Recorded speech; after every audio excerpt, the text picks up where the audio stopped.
लेकिन वजीर आजम शहबाज शरीफ साहब आज तक अपना वादा पूरा न कर सके। फिर जो ताकतवर लोग थे उस वक्त कमर जावेद बाजवा साहब, उन पर सख्त तनकीद की जाती है इमान मजारी की जानिब से। ताकतवर लोग जो थे वो उसकी शक्ल देखना भी गवारा नहीं करते, क्योंकि पाकिस्तानी स्टेट सॉफ्ट लोगों के लिए हार्ड स्टेट बन चुकी है। ये सॉफ्ट लोग वो होते हैं जो अपना नजरिया मनवाने के लिए हथियार नहीं उठाते। इमान मजारी के नाकदीन और मुखालिफिन उसे दहशत गर्दों का सहूलतकार समझते हैं, मगर एक हमला खातून को 17 साल सजा सुनाकर पाकिस्तान को कभी भी मजबूत नहीं बनाया जा सकता। अगर कोई ये समझता है कि इमान मजारी को गिरफ्तार करने और इस कदर सजा देने से रियासती इदारों और हुकूमत पर तनकीद कम हो जाएगी, तो ये उनकी खाम ख्याली है। आखिर अब हम लोग अपनी जबानों पर ताले तो नहीं लगा सकते, आखिर सच तो बताना ही है। तारीख गवाह है कि एक दुखी माँ की बददुआ एक दिन उस हुक्मरान को जरूर जेल में भिजवाती है। अस्सलाम वालेकुम नाज़रीन, नेक्स्ट न्यूज़ से मैं आपका मेज़बान मलिक मोहम्मद आसिफ। नाज़रीन, पहले वीडियो में हम आपको तमाम तरह अपडेट्स देते थे कि पाकिस्तान में क्या कुछ हो रहा है, लेकिन आज की जो मैं वीडियो बनाने जा रहा हूँ ये थोड़ी हट कर है। किस तरह हट कर है, मैं आज आपको एक वाक़या सुनाऊंगा कि एक दुखी माँ एक बद्दुआ दे रही है। वो बद्दुआ किसको दे रही है वो भी आपको समझ लग जाएगी।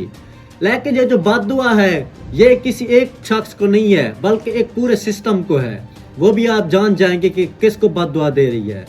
तो नाज़रीन, सबसे पहले बात करते हैं कि एक दुखी माँ है, वो एक वॉइस मैसेज करती हैं। वो जो दुखी माँ है वो पिछले 7 सालों से अदालतों के चक्कर लगा रही हैं। अब बात करते हैं कि वो अदालतों के चक्कर किस लिए लगा रही हैं। उनका बेटा मुदस्सिर नारू को लापता कर दिया जाता है।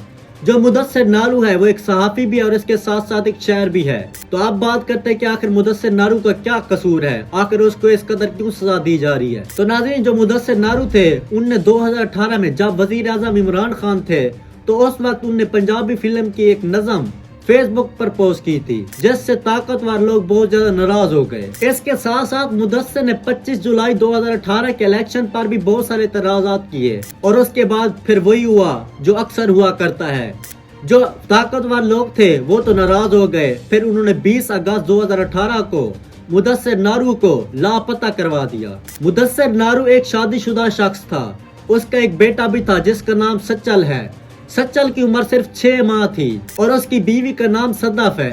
सद्दाफ अपने बेटे को हमरा लिए अदालतों के चक्कर लगाती रहती हैं और इसके साथ उसकी माँ भी होती है। तो वहाँ पर उनका कोई केस नहीं सुनता, क्योंकि उसको ताकतवर लोगों ने लापता कर दिया था। तो फिर होता यह है कि इमान मजारी को जैसी खबर पता चलती है कि एक मुदस्सिर नारू को ताकतवर लोगों की जानिब से लापता कर दिया जा चुका है, तो वो केस लड़ने का ओहद लेती हैं। तो वो कहती है कि मैं इस केस को जरूर लड़ूंगी और आपको इंशाल्लाह इंसाफ दिलवाऊंगी। तो नाजरीन, अब ये केस चलता रहता है। तो 2018 में इमरान खान को भी अदालत में बुला लिया जाता है। इमरान खान साहब जैसी अदालत में आते हैं तो वहाँ पर उनसे पूछा जाता है कि ये मुदस्सिर नारू का केस क्या है और आप कब तक इंसाफ दिलवा सकेंगे। तो वो बताता है कि मुदस्सिर नारू को लापता कर दिया जा चुका है और इंशाल्लाह मैं जल्द अज जल्द उसको रिहा करवाऊंगा, ये इमरान खान साहब वादा करते हैं। तो फिर हालात चलते रहते हैं और टाइम गुजरता रहता है, तो इमरान खान को हटा दिया जाता है। तो फिर उसके बाद वजीर आजम शहबाज शरीफ आ जाते हैं। इसी तरीके से शहबाज शरीफ को भी अदालत तलब कर लेती है। जैसे ही शहबाज शरीफ आते हैं तो शहबाज शरीफ साहब भी वादा करते हैं कि मैं मुदस्सिर नारू को इंसाफ दिलवाऊंगा और रिहा करवाऊंगा, कि मैं मुदस्सिर नारू को इंसाफ दिलवाऊंगा और घर भिजवाऊंगा। लेकिन वजीर आजम शहबाज शरीफ साहब आज तक अपना वादा पूरा न कर सके। अब जिस वकील ने 2 वजीर आजम और ताकतवर लोगों पर उंगली उठाई थी उसका नाम है इमान मजारी। इमान मजारी और उनके शोहर हादी चट्ठा को 17 साल की सजा और इसके साथ साथ 3 करोड़ 60 लाख मजमूई तौर पर जुर्माना ऐद कर दिया जा चुका है। ये सजा कम बल्कि किसी का गुस्सा ज्यादा लगता है। मुदस्सिर नारू की माँ पूछती है कि क्या इमान मजारी और उनका शोहर दहशतगर्द हैं, उन पर इतना गुस्सा क्यों। मुदस्सिर नारू की माँ और उसके बाप जो कि इस वक्त बीमार है, उसको जैसी खबर मिली कि इमान मजारी को गिरफ्तार कर लिया जा चुका है और 17 साल की सजा सुना दी जा चुकी है, तो वो फौरन ही फैसलाबाद से लाहौर की जानिब आते हैं और लाहौर में आकर वो एहतजाज करते हैं और इमान मजारी के हक में नारेबाजी भी करते हैं। उनके बस में जो कुछ था उन्होंने वो किया। नाजरीन, अब बात करते हैं कि इमान मजारी असल में हैं कौन। इमान मजारी पिछली वफाकी वजीर शीरी मजारी की बेटी हैं। तो अब नाजरीन, जैसी ताकतवर लोग उस पर गुस्सा होते हैं तो फिर उसकी माँ को बुला लिया जाता है और उन पर केस किए जाते हैं। ये झूठे और बेबुनियाद केस थे। तो नाजरीन जैसे उन पर केस किए जाते हैं, नाजरीन फिर क्या होना था, फिर जो ताकतवर लोग थे उस वक्त कमर जावेद बाजवा साहब, उन पर सख्त तनकीद की जाती है ईमान मजारी की जानिब से। ईमान मजारी कहते हैं कि ये सिस्टम को अपनी तरफ से यूज किए जा रहे हैं, इनके बस में ये नहीं है कि दूसरों को इंसाफ प्रोवाइड करना है, बल्कि ये अपने मकसद के लिए अदालतों और सभी चीजों को इस्तेमाल किए जा रहे हैं। तो यहाँ पर अब केस हो जाता है ईमान मजारी पर।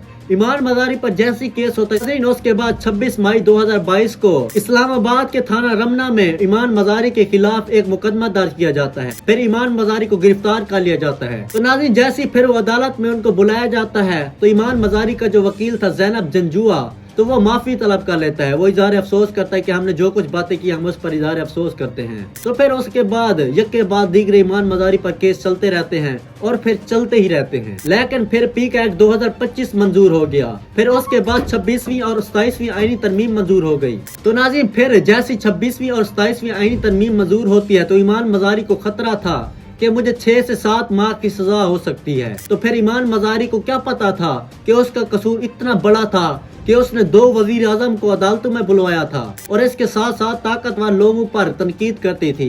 ताकतवर लोग जो थे वो उसकी शक्ल देखना भी गवारा नहीं करते। तो इसलिए ईमान मजारी को भारी भरकम जुर्माना और सख्त सजा सुना दी गई, क्योंकि पाकिस्तानी स्टेट सॉफ्ट लोगों के लिए हार्ड स्टेट बन चुकी है। ये सॉफ्ट लोग वो होते हैं जो अपना नजरिया मनवाने के लिए हथियार नहीं उठाते, एक अदालती और एक कानूनी नजरिए से वो चलते हैं और प्रोटेस्ट करते हैं। लेकिन जब रियासत इस तरह का सलूक करे तो समझ जाइए कि रियासत का गुस्सा इस वक्त उसको कमजोर बनाया जा रहा है। ईमान मजारी के नाकदीन और मुखालिफिन उसे दहशत गर्दों का सहूलतकार समझते हैं। वो समझते हैं कि ईमान मजारी जो है वो दहशत गर्दी फैला रही है पाकिस्तान में। उनका ये दावा है कि ईमान मजारी के हिमायतकारों को भी जल्द सजा सुना दी जाएगी, मगर एक हमला खातून को 17 साल सजा सुनाकर पाकिस्तान को कभी भी मजबूत नहीं बनाया जा सकता। रियासत को मजबूत बनाने के लिए चाहिए कि रियासत मुदस्सिर नारों की माँ को इंसाफ दे। ये माँ उन तमाम हजारों माओं की नुमाइंदा है जो बलोचिस्तान से लेकर कश्मीर तक धक्के खा रही है इंसाफ के लिए। अब इस बात को 7 साल हो चुके हैं। मुदस्सिर नारू का बेटा अब 7 साल का हो चुका है। जरा ख्याल कीजिए कि 10 से 12 साल के बाद मुदस्सिर नारू का बेटा किसके साथ खड़ा होगा, रियासती इदारों के गुस्से के साथ या ईमान मजारी के साथ। ईमान मजारी को दहशतगर्द कहने वाले जरा ये भी बता दें कि मुदस्सिर नारू की माँ का क्या कसूर है, आखिर वो दहशतगर्द है क्या? अगर कोई ये समझता है कि ईमान मजारी को गिरफ्तार करने और इस कदर सजा देने से रियासती इदारों और हुकूमत पर तनकीद कम हो जाएगी, तो ये उनकी खामख्याली है। आखिर अब हम लोग अपनी जबानों पर ताले तो नहीं लगा सकते, आखिर सच तो बताना ही है। मैं कई ऐसे लोगों को जानता हूँ, या तो फिर वो पाकिस्तान छोड़ना चाहते हैं, वो 17 साल जेल भुगतने के लिए तैयार हैं। 17 नहीं बल्कि 34 साल। इस लंबी उम्र के लिए जेल जाना जरूरी नहीं, क्योंकि जेल के अंदर के हालात और बाहर के हालात में कोई ज्यादा फर्क नहीं रहा। तारीख गवाह है कि एक दुखी माँ की बद्दुआ एक दिन उस हुक्मरान को जरूर जेल में भिजवाती है। तो एंड में नाज़रीन मैं मुदस्सिर नारू के लिए एक शेर कहना चाहूंगा, निसार में तेरी गलियों के ए वतन जहां चली है रस्म के कोई सर उठा कर ना चले, जो कोई चाहने वाला तवाफ को निकले, नजरें चुरा कर चले जिस्म जान बचा कर चले। Thank you.